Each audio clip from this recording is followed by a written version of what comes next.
Batu, Barada, Nikto. You must remember those words. Gordon's alive.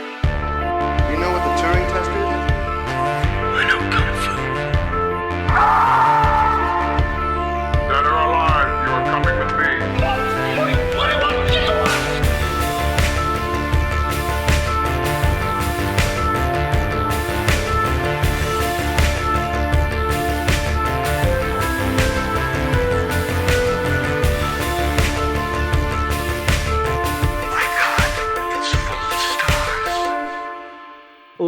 Ladies and gentlemen, welcome back to Stories Out of Time and Space. I'm your regular host, Scott Weatherly, and as always, I'm joined by my cowboy partner, Julian Darius. Julian, how are you doing? You okay? I'm doing all right. I am eagerly awaiting the singularity to reset this condemned world. Yeah, can't come soon enough, really. I'm willing to bow down to my robot overlords. I should say, actually, talking about that, this is a second recording. We did have this before, and so this may be a slightly shorter episode for us to really hit on those points. I'm going to blame it on our robot overlords because they don't like us talking about their overthrowing us, not the fact that I appeared to really screw up my recording. Anyway, today we are going to be hitting on WestWorld Season 2. So we're left on a little bit of a cliffhanger with Season 1. It was Dolores has come out as Wyatt and she kills Ford. And really, in a bit of a blue balls moment, the carnage that we've been waiting for, you're left sort of left basically just about to start. But that is where Season 2 starts. And we get on from there. So, Julian, really, from your point of view, what are your overall thoughts then on Season 2 of WestWorld? Well, I think Season 2 is a very mixed bag. I will say, positively speaking, that about half of the material in this season is just, A-level excellent, right? Mm-hmm. All the flashback stuff, the stuff with the Native American, the stuff with the corporation and, the flashbacks to that, to Delos and all of this. The stuff that's not in Westworld, that's in Samurai Shogun World. That stuff is fantastic. All of that stuff is great. I really wish that they had segregated that stuff into some sort of mini series or something. The stuff that all the present day stuff is basically awful and horrible. And I think it all misses the promise at the end of Season 1, where you're going to get to the robot revolution. And we don't see that carnage. Instead, we, just everybody goes off on their own stupid little missions. What do you think? Not much the same, really. I mean, it's like you say, a bit of a mixed bag. There's stuff in this I really like, and you do sort of nod your head. And again, we'll come to the episode with the Native American host, which is absolutely fantastic, and probably the standout episode of this series, of this season, if I'm perfectly honest. And there's other bits of story bits where I'm like, yeah, that's a good idea. I'm all for that, and I like that. And like you say, I like all the flashback stuff. You find the stuff with Logan when it's sort of revealed what Westworld is set up to do, what their original purpose is. That all fascinating. I like the concepts, and then you get to what Dolores is doing, and as you sort of say, it's all a bit of a mess. It never lands well. To the point of about halfway through the season, I'm rolling my eyes and hoping to go back to another part of the story every time it comes back to Dolores, and I've realised that that's a real shame. Because it shouldn't be that way. She should be the center of the story. And it sort of becomes this almost like, by the very end, it almost becomes a bit of an annoyance where I'm like, yeah, all right, I get what you're doing, but I want to go see what Maeve is doing. I want to go see what, William is doing or someone else. I don't know. It just feels, she becomes almost heavy-handed in her treatment. Yeah, she's a totally different person. I mean, I talked about the glee at the end of Season 1, and she's just that person now, right? Like some switch is flipped, and now she is just, she's mowing people down in the first scene, and she never stops. I will say I do love the plot with her and Teddy, sort of reprogramming Teddy, and Teddy's, her having made him strong enough to kill himself, I think is devastating. That's good stuff. But as you say, every time it cuts back to, I think the Maeve plot is bad too. The Maeve plot with the daughter Like, that's really good up until you get to the daughter, and then you're like, what are we going to do with it? Oh, of course, there's a new mother for her, right? That's been reassigned. I never really thought about that. You're going to be disappointed. Maeve hasn't made any reference to that. Clearly, you're going to be disappointed. All right, great. Here's Westworld doing what I want Westworld to do. Instead of exploring that, Indian attack right at that moment. Yeah. It's like, what are you doing? What show is this? Well, that actually is one of the biggest flaws of this season is the blue balls effect. Like, it keeps almost like intellectual blue balls, for want of a better phrase. Like, it presents a really good idea, and you go, "Oh yeah, okay, I see where you're going with this," and then it's like gunfire, action, and you're sort of like, "No, stop a little bit. I want to go back to this idea of immortality achieved through, digital consciousness. That was interesting. Go back to that." I don't know. It just has a habit of doing it, but it starts from the very beginning. I mean, you get this almost like Planet of the Apes scene of her, charging along on horseback, Dolores charging along on horseback, shooting people down. You say about the glee. And yes, I know she's now become combined with Wyatt and all this other stuff. Like, it's part and parcel of it.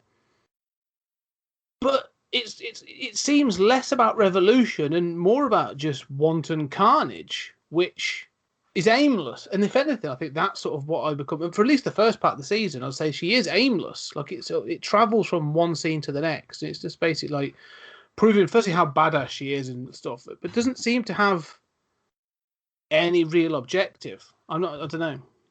No, I mean, by the end, you find out she had an objective, but I almost feel as if, like, the show doesn't understand what it is that we like. Season 1 is so brilliant on so many levels, but its weaknesses are that it has to have the overarching conspiratorial master plot. It's got to have twists, and the twists aren't like character decides in present day to commit suicide. The twist is, aha, there are two different, narrative tracks, right? The time periods. It's that sort of like, Shyamalan sort of pull the rug out from under you kind of twist.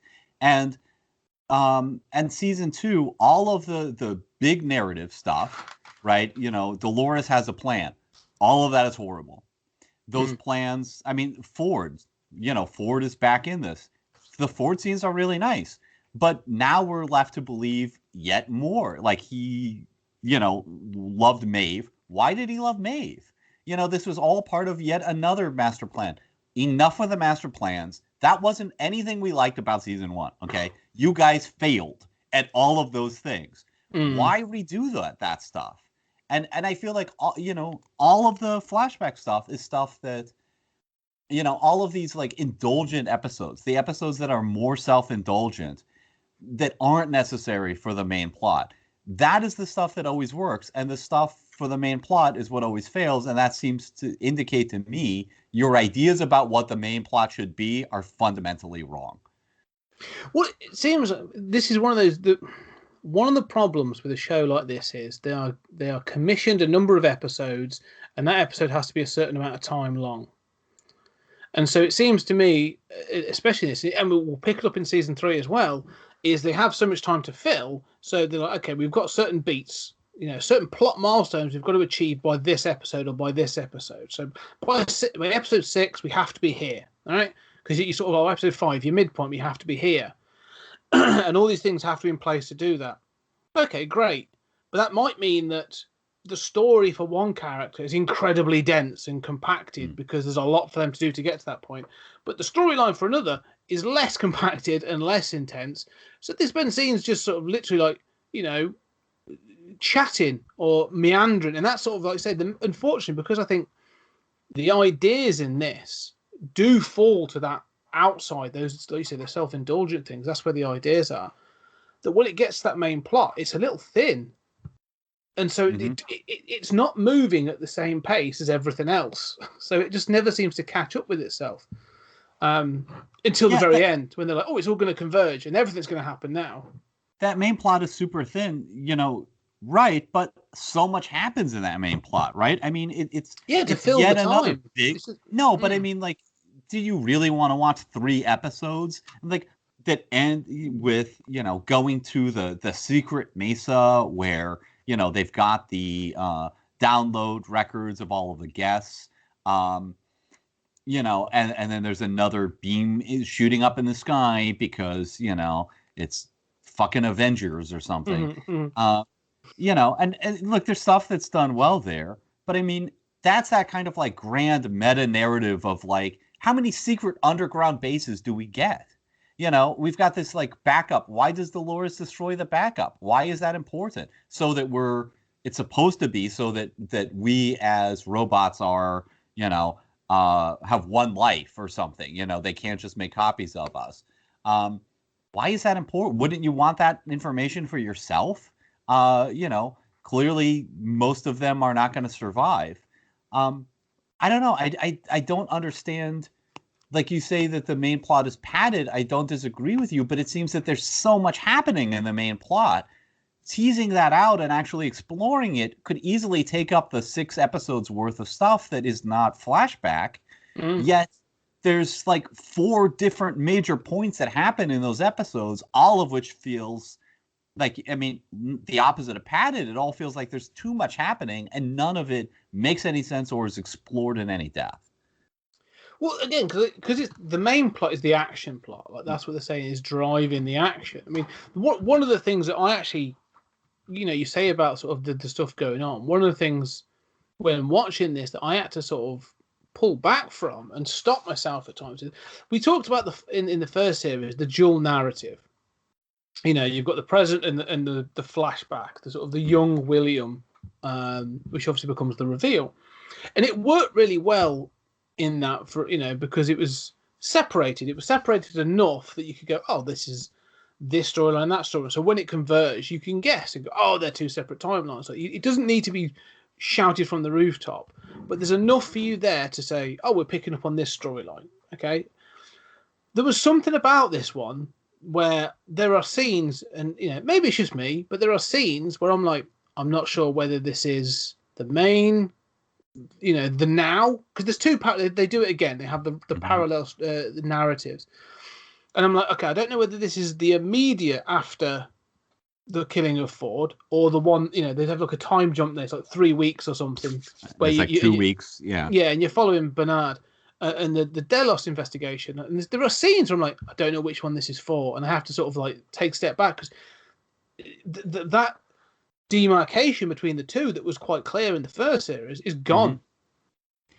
Yeah, I mean, in the first series, it's not, to be fair, it's not clear while you're going through it the first time, right? I mean, you figure it out, but at least in this one, they're not hiding it from you. You know from the beginning that you're following these 2 timelines. But I agree with you. There are scenes where I feel the same way. I'm like, wait a minute. Is Bernard doing this? Are we in this timeline? Which Bernard are we watching here? But then you find yourself saying, why does it matter? Do I really care to figure out? Because first of all, I'm way more interested in the flashback stuff. Like I groan when I've got to go back to the present day stuff. Secondly, the other thing we haven't mentioned is that it feels as if this is an entirely different show. Yes. The rules of WestWorld are totally different. I mean, like in the first one, that there are these other parks that's introduced in the final episode. Here, we visit the other parks, and there's no sense of distance between them. We see this, in the Raj Park briefly. It's good stuff. But, it seems to be right up on the border. And then all of the robots have this sphere in their head that, is like their CPU. Now there's a backup thing, there's another backup for the, that you can understand would be secret for the guests and what you've learned from them. There's stuff in hats that scan people. I mean, there's so much in this. Bernard, suddenly cortical fluid is really important. And then it's just abruptly not important. Like it sets up none of this is clearly in season 1. And I know that you have to invent some of that to solve plot problems, but not only is all of that invented and added in ways that feel not in sync with season 1, like why didn't we hear about this or see this in season 1? But then also it doesn't follow through on any of them. Like Bernard chasing down cortical fluid. That's important for one scene. Yeah, but it comes up in several storylines. Mm-hmm. It's almost like they want to explain. They give you a demonstration of what would happen if Bernard doesn't get it. So in the Shogun world with Maeve and her crew, they come across like a Shogun ruler who is leaking cortical fluid out of his ear, and it's clear he's gone insane. Like he's making these weird decisions, he's glitching, and all this other stuff. And obviously they obviously include that in that storyline, but it's clearly only there. And the fact that I think I can't remember, I think it might be Lee, the script, the writer of all this sort of points it out, but they all know that's the thing. Yeah, that point seems to only be there to say this is what could happen to Bernard if he doesn't find his thing. But it's actually more interesting in Shogun World because it plays out more interesting. Well, except to me, it's not even there for that. It's like we did this thing with the Bernard plot, which we're not going to follow through on. Now we're in Shogun World, and we want to show that he is just glitching, and Maeve isn't going to be able to control him. To make him a real threat, and to say like it's not that he's achieved consciousness; it's that he's glitching and he's messed up. We have that cortical fluid thing. We could just do a callback and show him leaking a little out of his ear, which again, never seen in season 1. So technically that's where Bernard is headed, except Bernard never gets any more cortical fluid. I mean, it seems to me that cortical fluid is just like, oh yeah, hey, we've established that as part of the Westworld canon. Now we can reference that as an indicator of why this guy is screwed up. But there's no follow through, right? Like even that is just a callback for the sake of establishing for the current plot why this guy is screwed up, and you're not going to be able to reason with him. It doesn't develop the concept of cortical fluid or this world any more than you already had. If anything, it's more confusing. Well, it comes down to this thing again about the mechanics of the house. And like you said, because we've seen them being built in that in practical laboratory with the glass windows. They are they're almost like they are bioengineered. They're a mechanical and biomechanical engineering. They're technically they are robotic, yet they are built in exactly the same way as a human. So we've seen the muscle strands, we've seen the fact that they get injected with this thing that gives the color of their skin color. They actually get the color from the skin is as the heart starts and all this other stuff. We've seen that happen. They're more like replicants than exactly standard robots. Yeah, and so but now you're telling me that, like you say, there's this thing in their cranium, and then there's cortical fluid and all this other stuff, and you say, okay, as you say, that's not come up at any point before, and we've seen these build processes, and these sort of we've also seen things like a snake, we've seen things like horses and cattle. Okay, so did they all have this thing? And I don't know, from a mechanical point of view, it's almost awesome. like okay. Well, not so like a little teeny marble in the side of the back of a spider. Like I don't know, and I know it's not hugely important. I'm nitpicking, but it's this thing again around the mechanics. It's like, okay, if you're going to set up a rule, or you're going to set up the mechanics of how these things work, then you're going to have to sort of at least provide some sort of context around how that's going to be applied. And they don't. They just want to, like you said, they don't. No, it's going to come up for a story point later on. Right.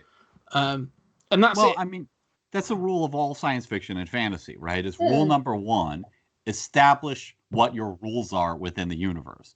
Those rules can be whatever you want, right? I mean, but you cannot, if you ever add to them, you have to add to them very sparingly and knowing that you're kind of breaking a cardinal rule doing it. So you better be careful. Even in, something like Harry Potter, or magic, you've got to know how that magic works, because if you suddenly introduce a spell that goes back in time and lets you save the day, why aren't you using that all the time, right? There's suddenly a technology that lets you do that in science fiction. Why aren't you using that all the time? Now your entire universe falls apart.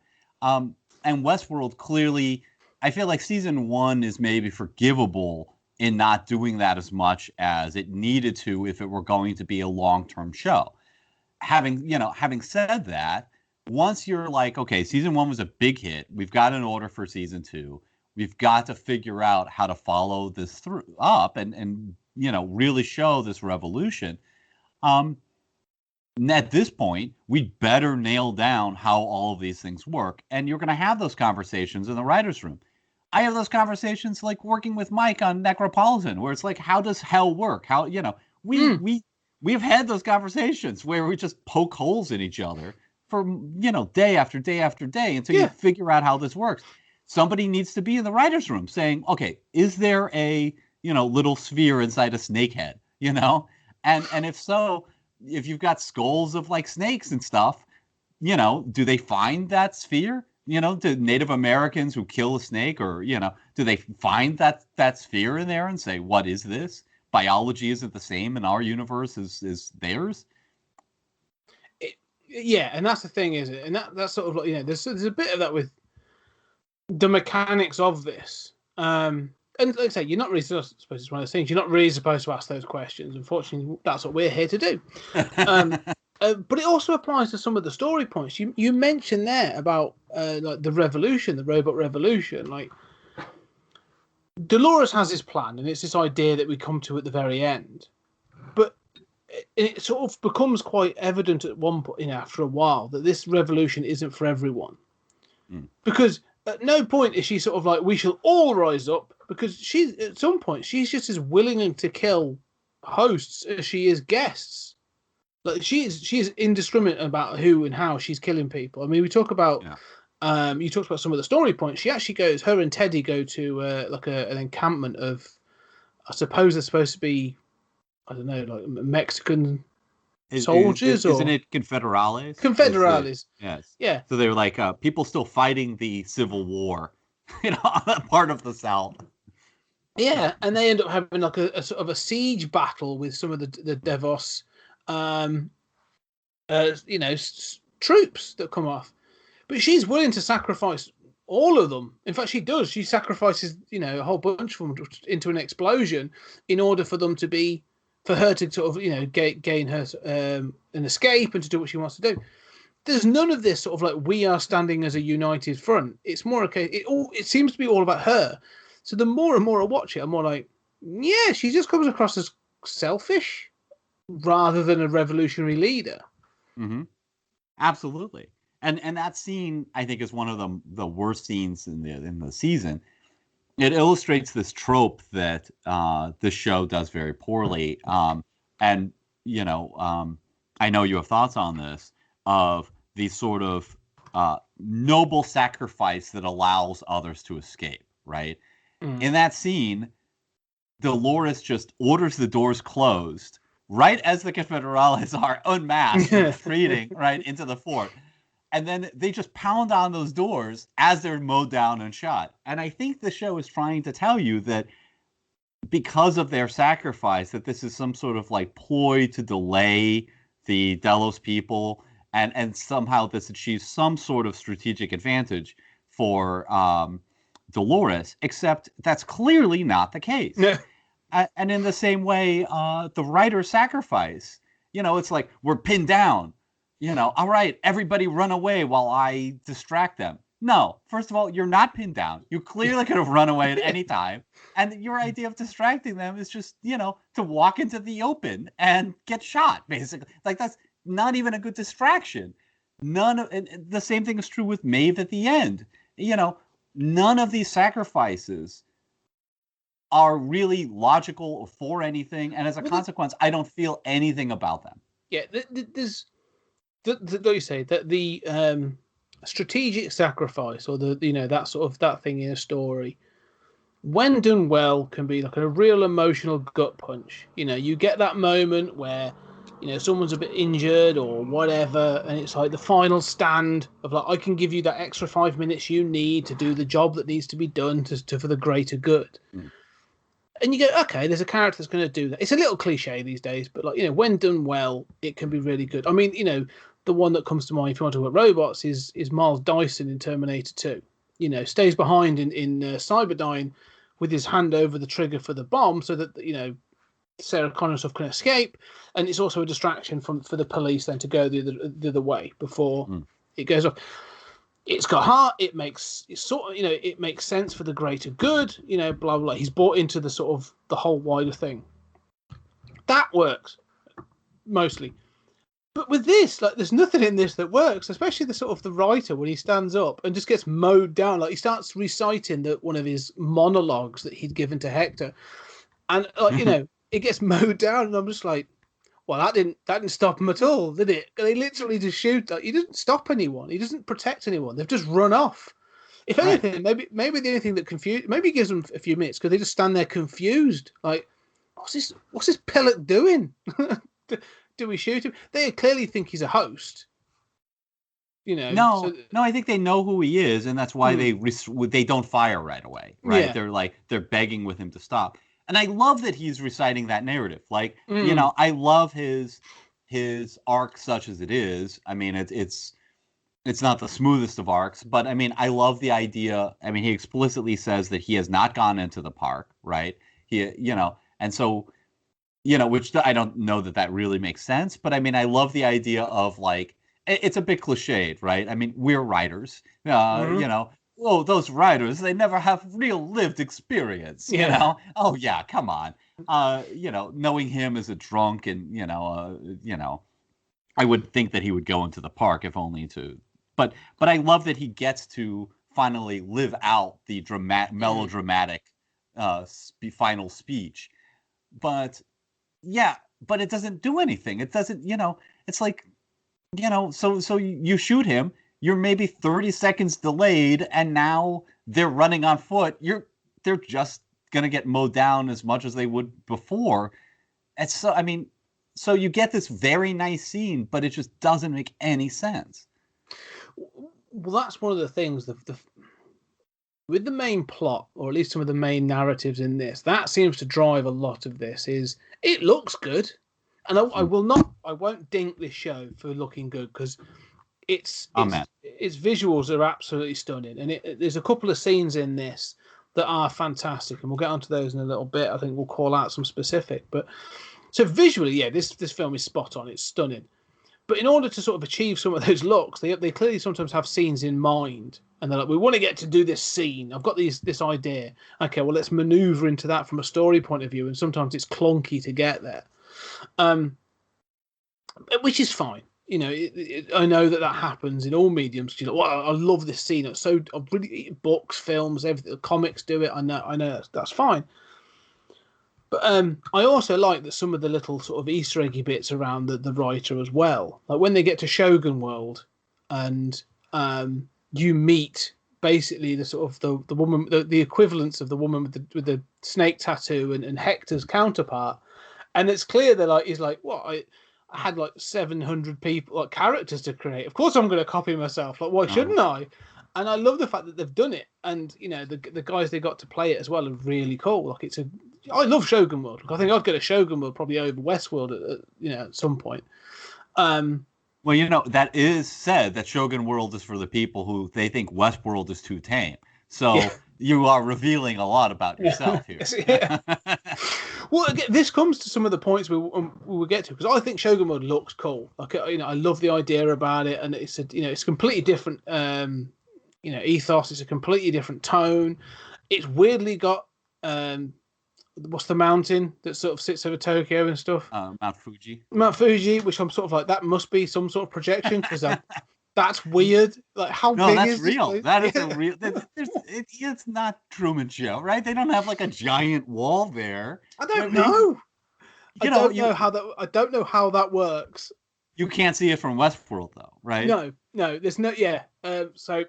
But it's cool. It looks good. But this brings up one of the things, and we sort of mentioned it in the last show, but it brings up a real serious point about how this park works. So with guns, as in the film and as in the first series, you're shown that you can't shoot a guest. And there are technical reasons for that in some way. Some way there's a technology that prevents that. Within the gun, most likely. Right. And in this, they show again, when they're in Rajworld, you see William's daughter sort of shoots a guy to prove that he's a guest. So he gets hit with a blank sort of thing. However, in Shogun World, they've just got lots and lots of sharp objects. And they're butchering each other. Spears, swords, katana, all these sorts of things. How does that work? If you get into a sword fight in Shogun World, and let's be honest, like, I'm clumsy with a knife and fork. So I'm not going to be particularly suave with a katana or a sort of samurai sword. So yeah, how do they prevent guests from getting hit with the weapons? Well, I own katana, and I don't Yeah. think that I would be trusted with it. Not to know the difference between a guest and a host for sure. No, I mean it makes no sense. But it goes even in Westworld. That's a problem. It's just that you can kind of ignore it, right? People get stabbed all the time. You think about all those bar fights where it's like, you get hit with a bottle. Bottles, they're not like breakaway sugar bottles like in the movies. You get clunked in the head with a bottle, you're gonna have a concussion or something. Guests are being just mutilated all the time. Or they should be. But in Samurai World, it's just gonna, happen in all of these fights. How do you? Yeah, I don't know. I mean, but this is part of the having thought about it in that writer's room that should have occurred, and I can kind of forgive it about season 1, but I certainly can't about season 2. Like, they don't even know how those guns work, right? It's clear, if they knew better how those guns work, they would throw in a few lines of dialogue just to explain it. See, we have had that writer's room conversation. We've thought about it. And it cannot be that those swords are like actually dull, but when they contact the flesh, the nanomachines or whatever is like, oh, processing injury at this trajectory, create wound. No, that's clearly not happening. Those swords stab into walls and everything else. No, it just doesn't make any sense. Yeah, I mean, we see Maeve cut someone's head off with one of those swords. Like, it's a host, granted it's a host, but she still cuts her head off, like, with a sword. Yeah, those swords are sharp and they are proper weapons. So yeah, it's probably why you don't see many guests at Shogun World, because they're all a bit like, yes, it's lethal. Well, and in theory, you could say that the robots have the hosts have something in their CPU, right? That's like, you're about to hit a guest, you've got to stop, right? The CPU is just adjusting that trajectory or making them miss, or something. That would make sense, except we see hosts beat the hell out of the Man in Black. We've seen hosts, do even before the revolution, supposedly screws with their code. So yeah, it doesn't. How would that even work? I mean, I could buy that, but they don't even think of that. That's no, not they even don't. important. They don't want you to answer it. Again, it comes down to these visuals. They're looking at it and going, the visuals are cool. Isn't it great we've got this? Don't ask questions about it. The visuals and the plot twist and the, like the big narrative, right? Ford's secret plan. Stay tuned for in episode 10. You'll find out Dolores' secret plan. It's the little banner that comes across the bottom of the screen, is it? Next episode. But that's the thing, it's clear that that's what's driving this at times, as you say, and the visuals. But talking about Shogun World, I mean, let's talk about Thanda Newton and Maeve. Like, her story is relatively interesting. I think, there's this drive for her to find her daughter, and it drives her into this thing, and she gets like her little band. And I like the fact she collects people as she goes. Sort of like it's this cool little. It seems to make sense because it feels natural that she gets the 2 engineers to come with her. She sort of forces them along, but they eventually sort of like through, just sort of. Just because it's the best way to survive, they end up joining her anyway. And then you've got like the writer, and you've got Hector and the woman with the tattoo, and like she's creating this little band. And I think that story I enjoy. And then sort of like to get what she needs, she'll do these little side missions and goes on and off. Like, again, I'm enjoying that. It's all leading to this convergence at the end. What's it called? The Valley Beyond or whatever. But I'm not really bothered by the ending. That's the one story I'm literally enjoying the journey of that story. And I think mainly it comes down to the fact that Thanda Newton's actually just really good. Yeah, absolutely. No, I mean, she, Maeve is definitely the best, on the show for sure. Yeah, and I agree with you that that's more enjoyable. I still don't like this kind of like in episode. I mean, to me, episode 1 of this season just kind of destroys any hope that you have that this is really going to follow through on, the ideas of season one.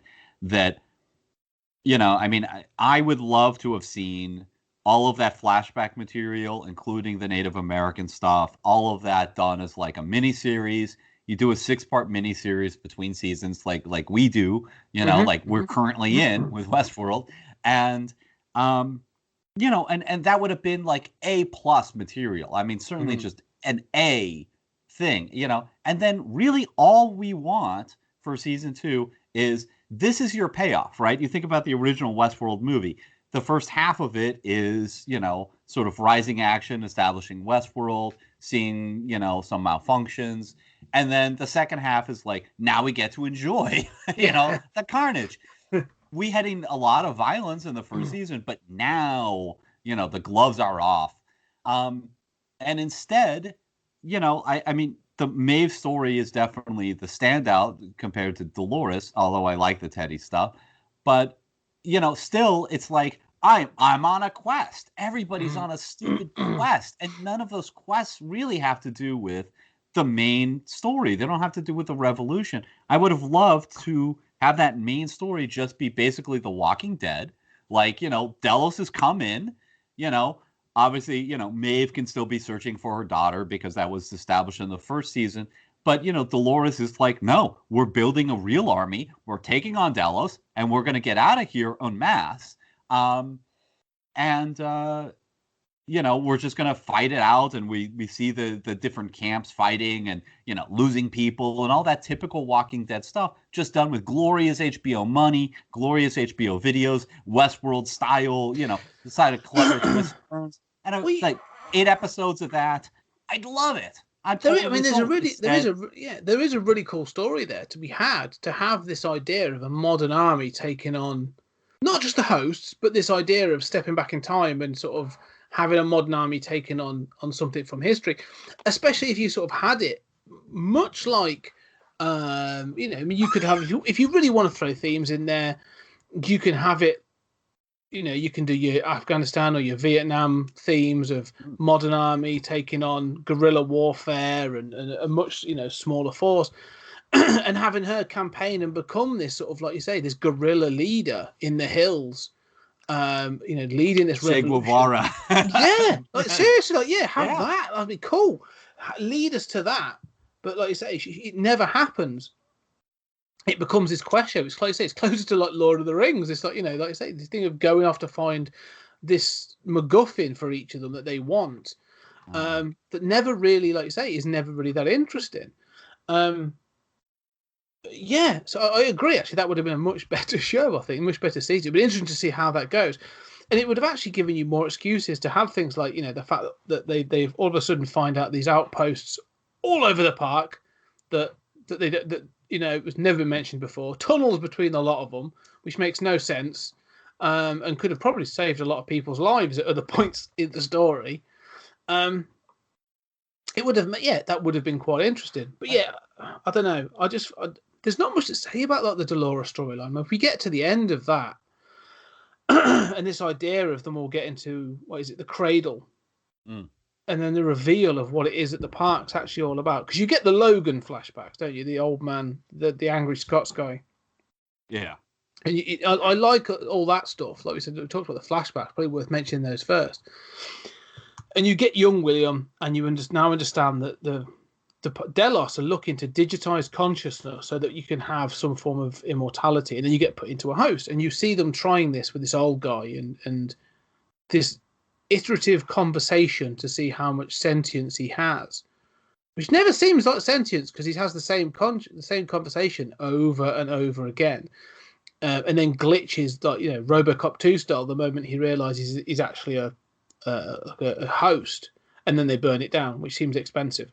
But that looks stuff, cool. It does, again, visuals, not story point, visuals. But that whole idea that this is actually set up to perfect the idea of digitized consciousness, I like that. That's a cool idea. But then when it gets into the ending, it sort of fizzles out again. Yeah, well, this gets into this problem that the show has all along, of sort of like, is there free will or not in this universe? And the whole idea that, these recreated people glitch out when they realize they're, a replicant is utterly absurd, right? I mean, I could process that. If you told me right now, that my life didn't begin until a second ago, and actually I'm a immortal robotic being, I'd be like, cool, like I'm not traumatized by that. I might be a little over time, but I mean, I could deal with that. It seems so absurd. I'm not bothered by the fact that he has sentience, but he repeats the same lines, because I think that, my own personal view is deterministic. I think, our brains are computers given the same, evolution, right? The same set of experiences, put us in the exact same situation, we will always come up with the same answer. Yeah. And we will always think that we went through a process of ratiocination to decide that. And we did, but that process is always going to produce the same answer given the same inputs. Change those inputs a little, give you memory of the last time, maybe that changes a little, but I'm not bothered by that. But it seems that the show can't decide whether there really is free will and why. And there's all this discussion, like especially of Dolores, right? Like, so we can finally be free. It's because you're free, Teddy. It's like, who is free here? You're still, I mean, you were given this consciousness or whatever by Ford. You're still following your programming. Your programming has limits on your behavior. How are you? I mean, then they talk about how the humans are caught in their loops too. Like that's a clever idea, but does that mean that there really isn't any free will because all of us are just basically in some sort of loop?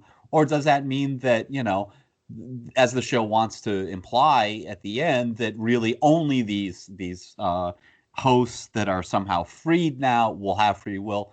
What does that divide? None of this makes any sense. Well, look, because again, like you say, this idea of free will, like you say, Dolores hasn't got free will. Teddy definitely hasn't got free will because all he does is follow Dolores, and then he is enforceably has his programming changed to make him more ruthless, so that because she feels he wouldn't survive. So that's not free will. That's enforced upon him. So I'm like, okay, well, you've taken away. If there is a free will, you've literally taken that away from him to change it. So, and it does have this idea and that's the core concept of this season, is it? Oh well, we're all caught in our loops, eh? We all get up, go to work, and do things. So that was the kicker for that conversation in the writers' room. But then, like you say, it doesn't want to explore it because it hasn't got an answer.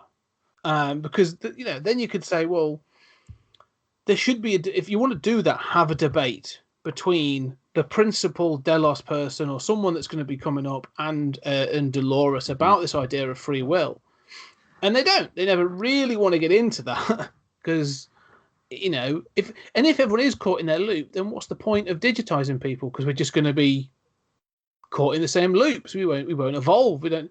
These sorts of things. It doesn't want to try and address that. It just wants to show you the cool visuals and these, like what they call them, sort of like just big concepts. It wants to throw a big concept in, but without really sort of like giving you, an answer to it, or even a suggestion, or like an opinion in that matter. Really, well, it seems to me that it gives different answers depending on the scene.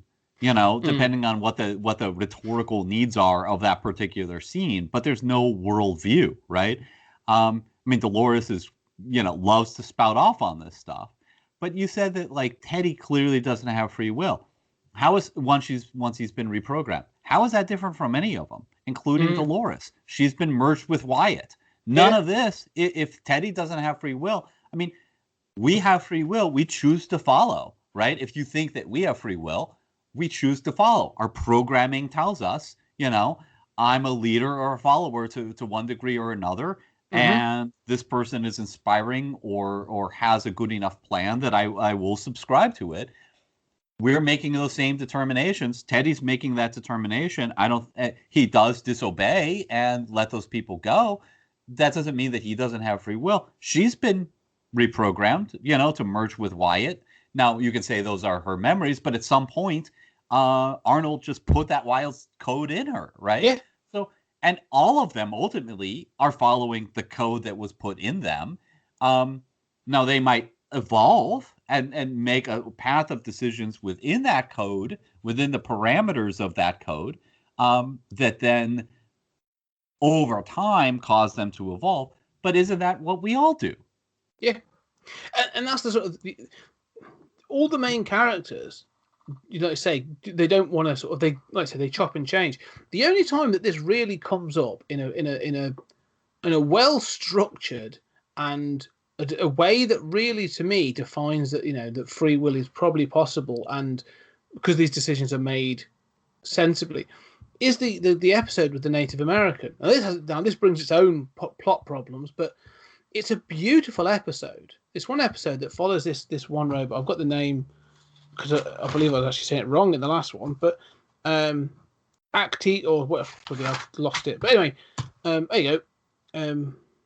Akita, Aki. We'll call him Aki for now. But he is. We're so racist. We're so racist. Two white men who can't love our favorite episode. We can't even get the guy's name right, and I didn't bother researching this and writing notes down because we're redoing this. Well, I tried to pronounce it earlier, and I think I got it right, but I forgot to check. But this episode's fantastic, and this idea of they create a peaceful Native American, village, and they're all there. They're doing their thing. They're living in peace with the nature, and they're hunting and doing all this other stuff, and it's very sort of tranquil. And then there's this notion of they're not interesting enough for the guests, so they introduce the Ghost Nation, which is a very aggressive tribe, and they can be a danger, and they can do all this stuff. And so this one host is brought in. He's taken from the peaceful village to become a Ghost Nation, and then at some point he breaks his program, and he gains his own sentience, and in doing so starts to question sort of like where he's come from, what the park is, and all this other stuff. And he remembers his partner, this woman, this female host he was partnered with, and he has feelings for her, he has emotions, and he starts to make strategic decisions, camouflaging himself and blending in and doing this other stuff to get back in with her and to explore the park. That to me shows an element of free will. Like he's not just running around, he isn't glitching or running around crazed at any point. He just sort of accepts that this thing seems to have happened. He learns this thing, because he even makes, at one point they start to recognize that family members that they used to have come back different, like literally look different, and they're programmed not to recognize it, but they start to recognize it and all this other stuff. And at no point does he sort of go, he's not going like, oh my god, revolution, got this thing. It's just a simple story of love, of like, okay, well that's the woman I love, and he teaches her sort of a level of sentience, and they're going to get out of the park. And that to me is sort of like, again, this idea of sort of free will is like, no, I'm not taking on the big thing. I'm just, looking after myself. And then when he meets Ford, the fact that like Ford's been following him for all these years is brilliant. I love that Ford's like, oh no, you're not part of my master plan, really. Like I'm not too worried about you, but you're fascinating that you have kept your head down, and you haven't gone off track. You've kept in your loop to almost like under deep cover. And I just find all that fascinating. And then he does become sort of part of the sort of the end story, but still, it's a really well done episode that does introduce these concepts of, like you say, but it contradicts a little bit of what Dolores is saying. Well, we'll go into those contradictions in a moment, and I think you have some brilliant observations there.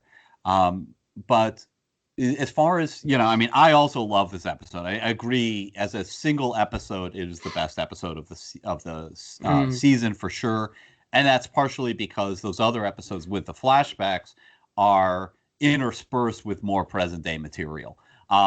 in this episode, which is amazing. It's the penultimate episode, and Mhm. it's like all flashback. And it also just, it visually works, it poetically works. I do have some problems, like how is he, we've already seen how hard it is to sneak around the Delos, the main area. He's just going down into the basement, but it is still, it's heartbreaking, it's poetic. It's a fantastic episode, and it makes him a major player and a main character, although not really, right? He's not really important to season 2. But the point about free will, I would say he has been programmed with an ability to survive and to make observations about his environment. It's haunting seeing him find, the actual Delos kind of like underground, structures and seeing this and, and it's implied his family, other people have seen Senseless replacements too, right? This is not limited to the two of them. So this clearly means that sentient stuff that, this is not a program that Ford put into them, right? None of this really makes any sense. It is only makes sense in that really deterministic world in which, yes, they were programmed with an ability to parse their environment, to make observations. And while it kind of doesn't make sense that, why are they able to see it and their brains aren't saying, doesn't look like anything to me? Okay, but put that aside, they can look at their environment and make observations. It's not that there's no threshold to free will, right? There's no threshold to consciousness. But, think about us. We're the same way. We evolved as animals that, take advantage of our environment. We evolved greater tool-making abilities, and we're able to make rational, adaptive decisions about our environment. You run that forward, and you get skyscrapers, right? You just run those. Once you have the invention of tools, you have writing. Other animals use tools too. But we just went further down that road, and eventually the space shuttle is a tool, right? Yeah. The Apollo program is a tool. This is a natural development. It's not like we have any more free will than my dog does. My dog chooses to obey most of the time, but she does so. She chooses to obey. I don't see that as any different than how I deal with, the structures of control around me. And I don't see that as any different from any of these hosts. So wherefore free will? No, it's a good point. The point you made there about it being a natural, the fact that sentience isn't programmed into them, it seems like a natural event. I mean, one of the things to point out is this Native American character seems to have achieved sentience even before the first Wyatt incident. Like he witnesses that and the aftermath. So,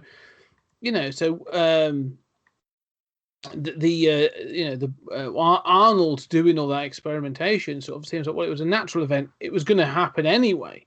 It's just, was he doing something to progress it? So, is it, like I say, just a natural evolution? You've given them enough. Their programming in this sort of, this complexity of their consciousness or programming is enough that sentience will be achieved through observation of their surroundings. Could it have happened naturally if he hadn't have intervened in that way? So no, I suppose we're all controlled by the events and the structures that exist around us. Like free will. Yeah, I can't go out into the street right now in just a pair of pants and think just because I want to. You can. Well, I can, but there's things that that will prevent me from doing so. My wife, predominantly.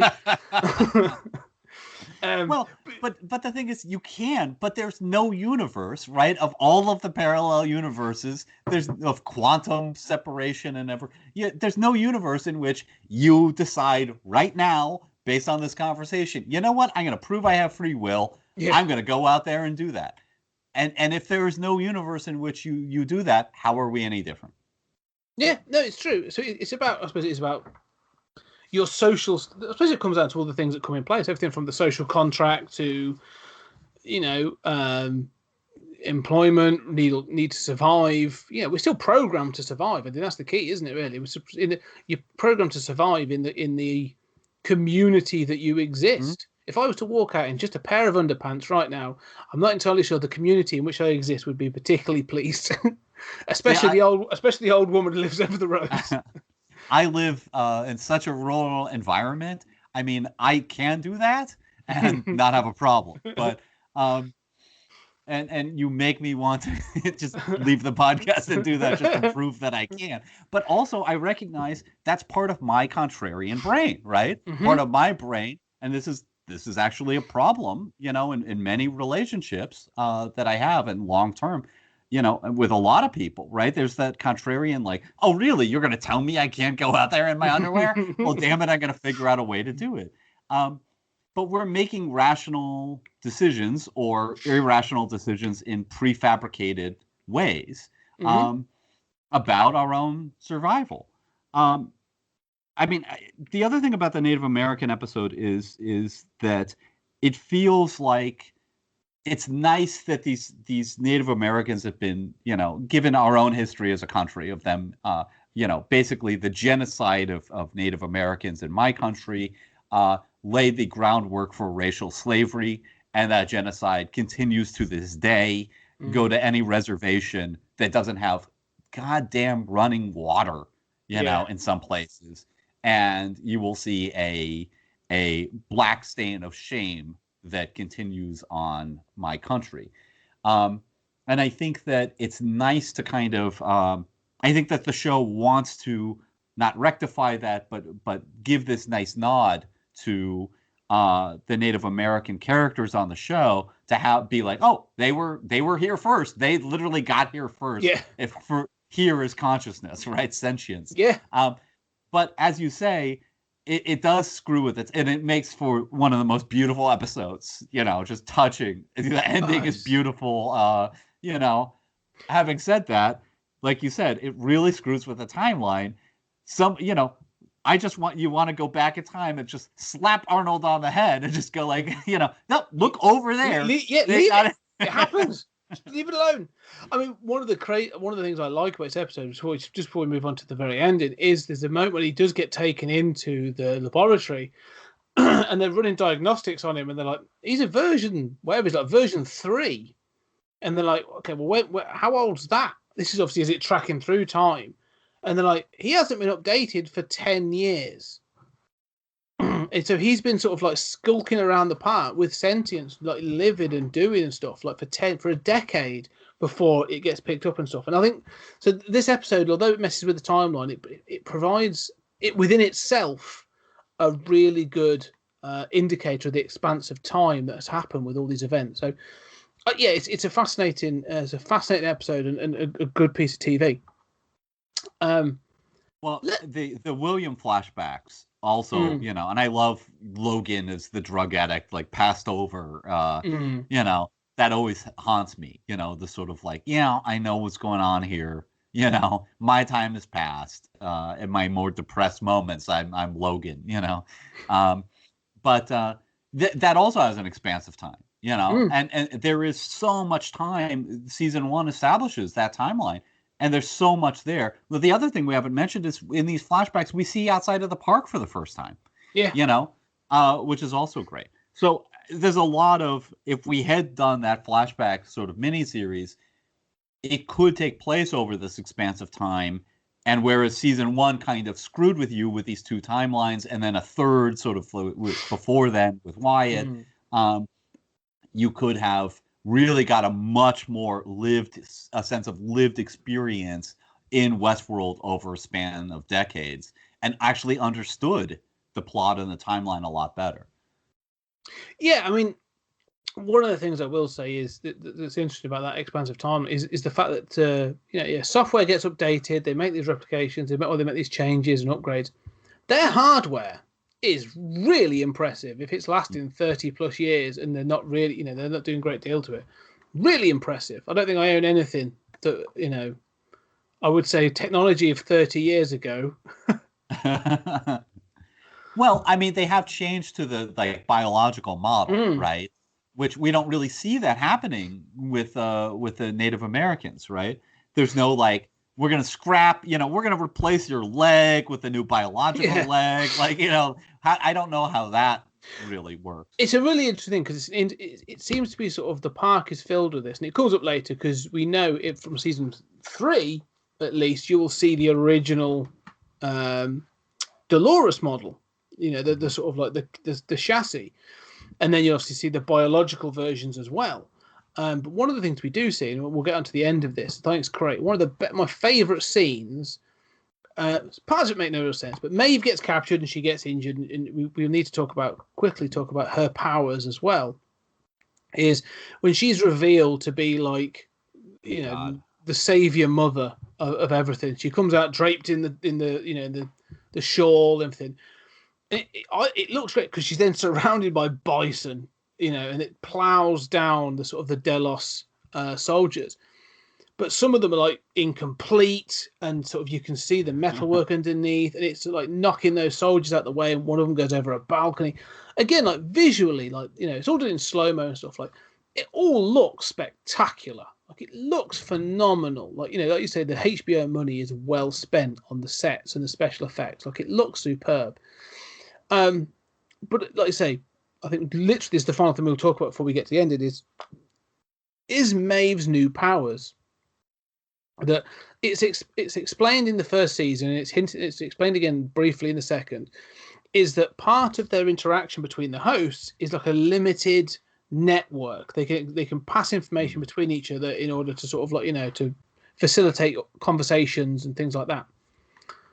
Maeve then basically becomes like a Wi-Fi network. I don't know, and she can change other hosts' programming to free them or to stop them from doing things and to control them and to kill themselves and all kinds of different bits and pieces. But it sort of comes out of nowhere and is overused, I'd say, in this show. But like, what are I can tell from what you're looking at. What are your thoughts on that power that she gets? Yeah, I mean, I want to kill myself just thinking about this whole plot line. God, I'm gonna get, it's Marvel level stupid. Okay. I can just see the comments below the video now. But it makes no sense. I mean, I think this net thing isn't even in season 1 that I recall. I think it's first mentioned in season 2, right?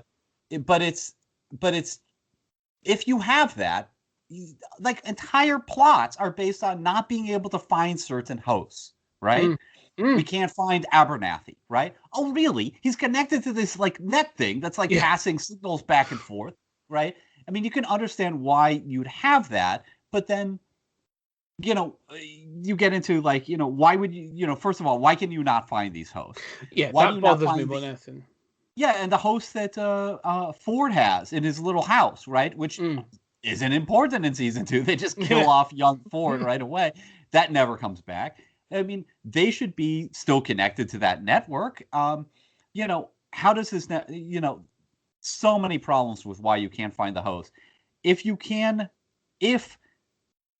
First of all, why does this Matrix-like Neo power, I always think of that, materialize? It just it's like a spontaneous mutation. She's a robot mutant like the X-Men. Why does this materialize in her? If she has the power to do it, clearly Delos would have the power to override code, and you see them doing that in season 1, right?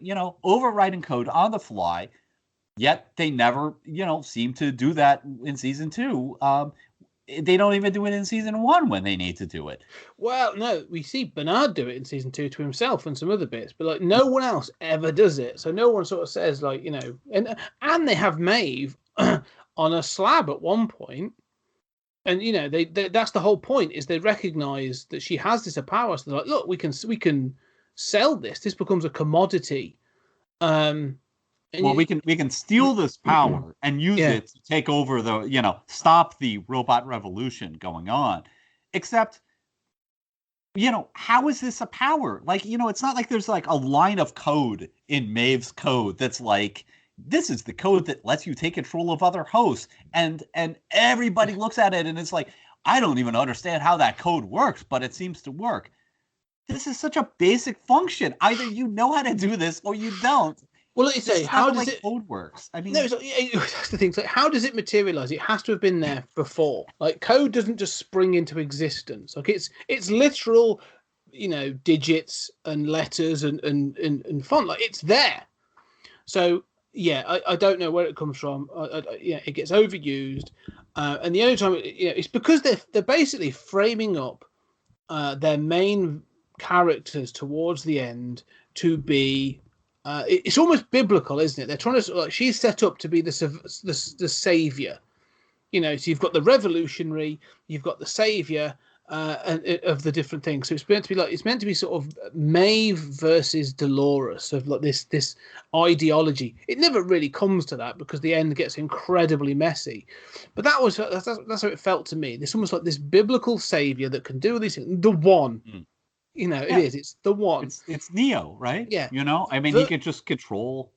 Yeah, they are making by the end of this series, they're making Dolores the villain clearly, and Maeve is setting up to be this potential savior of the robot or the host generation, and that's what then leads into the finale of they all get to the valley beyond, and then they get the sky beam, and they can then go on to this digital paradise. To live as a consciousness, which is the same technology which has been used to digitize the guest's consciousness, which stealing wantonly from the Matrix at this point, really. But this ended so confused and so messy and so sort of like all over the place. I mean, the fact it brings back Clementine to sort of act as a sort of like they've given Clementine the same code as Maeve to then ride through, and again, riding through on a white horse and all these people sort of collapsing behind her. I'm like, I get what you're trying to do. I understand the visuals of right. Death riding a pale horse. Awesome visuals. It looks fantastic, but it doesn't mean anything. It doesn't lead to anything. Right, and then stupid, the stupidity of having Maeve just stand there and say, I'll hold them off. Yet another stupid sacrifice. And Maeve always forgets, like all superhero stories, unfortunately, Maeve forgets she has these powers most of the time. It's like, Superman, you can fly, right? He does it in most scenes. I mean, this finale is so confused. It has a lot of great visuals, but it's filled with just dumb stuff. Including we find out that the valley beyond has been flooded, but it clearly has been flooded by the what is it, the cooling fluid of the coolant, right? How much coolant do they have for these computers? A lake's worth, apparently. Yeah, you can sail across it. And like Dolores doesn't care. Like there's this whole thing of that, to the show's credit, you're shown that only the host can see the beam into the sky, right? That creates this cool little ripple like thing, and going into this paradise, right? But the paradise is virtual. Okay, why is there's this other virtual world that Dolores goes into that visualizes books as. This is a little bit like, like the memory rooms in shows that's just kind of stupid. But she's opposed to this virtual world, this virtual paradise, because she says it's not real, it's just another control, as if everything isn't, right? Yeah. But then she makes her peace with it. And everybody else just wants to get into this virtual world, which is like, I mean, the thing is, why, if that was Ford's plan, right, that is really the freedom that Ford wants for them, or they have the choice, quote unquote, to go into that, right? Okay, fuck that. All you needed to do was remember that backup thing that you just blew up for no reason. All you needed to do was like upload a computer virus that takes those backups, puts them into that virtual world, and segregates it where the humans can't destroy it. Done. End of story. Yeah, and that's what I mean. It becomes this dramatic ending. I mean, the whole point is they've got some sort of like weird laser gun that's going to fire the information up into a satellite, and that's going to be this protected digital world that's going to orbit the Earth, and they can do what they want there. Fine. But like I say, it just becomes so over convoluted. The whole thing. It's sort of, I don't know. It's like they've done the reveal of the digitization of consciousness. Like you say, you see this version. She gets presented with this version of this library of all the guests that have ever been there, and the hats have had a rim in them to sort of read people's consciousness and stuff. And you go, okay, that's fine. I'm it's technology that I'm willing to accept. It's a future world, not a problem. And if anything, this is probably what would happen anyway in a corporate environment. Yeah, all right, I can accept that. What are you going to use it for? Well, we're trying to perfect this immortality through digitization. But you've just got this sat in a server in the middle of WestWorld. Why are they not in a protected? Why they're in a protected building somewhere? Off, like this makes no sense. And then, like you say, they use this then they've got all the backups of all the hosts, and it's sort of, it just becomes this thing of like, look, servers here, servers there, this is, and it just becomes this info dump of stuff at the end when there's a much cleaner way of doing this. But they can't help themselves. It's like the writers just can't help themselves adding convolution to this repeatedly, and backing themselves into a bit of a corner, really. And if there are moments where they realize, like, well, if there are these backups, why did we just not send those somewhere, right? If there are those backups, it doesn't really matter who gets killed. You can just kill everybody and just resurrect them. And in fact, don't forget there's yet another twist in this convoluted finale, which is Bernard shoots and kills Dolores, right? And then you find out that here's another problem I have. You find out that he comes to regret it. One of the things that is the worst thing you could say about any show or any piece of fiction is that characters have changes of hearts that aren't really earned and aren't really, motivated. That they just decide, like, you know what, this thing I've been fighting for 10 episodes for, I'm going to take the opposite side. Now that I see, like, it never occurred to me that destroying the world would involve people dying. But now that I see somebody dying, I'm going to save the world and turn against Magneto. No, Yeah. I mean, and this happens, Dolores does it. She decides that this fantasy world the VR world is okay. Bernard does it where he decides, I was wrong to kill Dolores. And we find out, twist, that he puts Dolores into Tessa. Is that her name? Tessa Thompson. Yeah. Charlotte. Yeah. Charlotte. Thank you. And so now we're supposed to believe that all through the 2 weeks later narrative, Tessa or Charlotte was really Dolores. Because Dolores has been dead, but Charlotte didn't act that way. She clearly made decisions that were not as Dolores. It's so convoluted and stupid. Well, it's then other twist is the guard. The security guard Stubbs. He's a host too. Spoilers. But this is what I'm saying. Like, they can't help themselves. They keep adding to this convolution. It's like, look, doesn't need to happen. This doesn't forward anything. It doesn't mean anything. Stop doing it. Like, just keep this clean. And we'll get onto when we get onto season 3. Like, there's a whole heap of this, but it's almost like they in almost that Shyamalan way, is they get a bit self-satisfied with twists and sort of like, well, you didn't know this, did you? You didn't know that. Ooh. And it's like, yeah, but I didn't need to know that. It's not relevant to the plot. It's not a big twist because you weren't trying to trick me into another way of thinking. I just didn't know because I didn't care. Like the thing of Stubbs being the head of security being a host, there's no point in the plot where that being a thing would be relevant. It just they just reveal it at the end, and you're like, oh, tidbit of information for me. Thanks very much. Doesn't make any difference. Right. Yeah, Doesn't mean it's it. kind of like, that's cool. That kind of makes sense. But how was that? How can we look back and say, oh, clearly he was always a host? That's not important. The twist is what's important. Yeah, at no point do you look back and go, well, him knowing that at the start of this series would have changed the story in any way. No, it most definitely wouldn't. It makes no sense.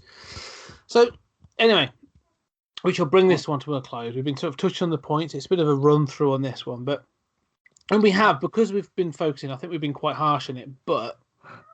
Yes. Well, I just want to say that, you and I, one of the themes of the show has always been you and I saying we prefer the quieter narratives, right? The smaller narratives. Not every story has to be, about the world coming to an end, right? This is why, Logan is a better movie than, X-Men or whatever.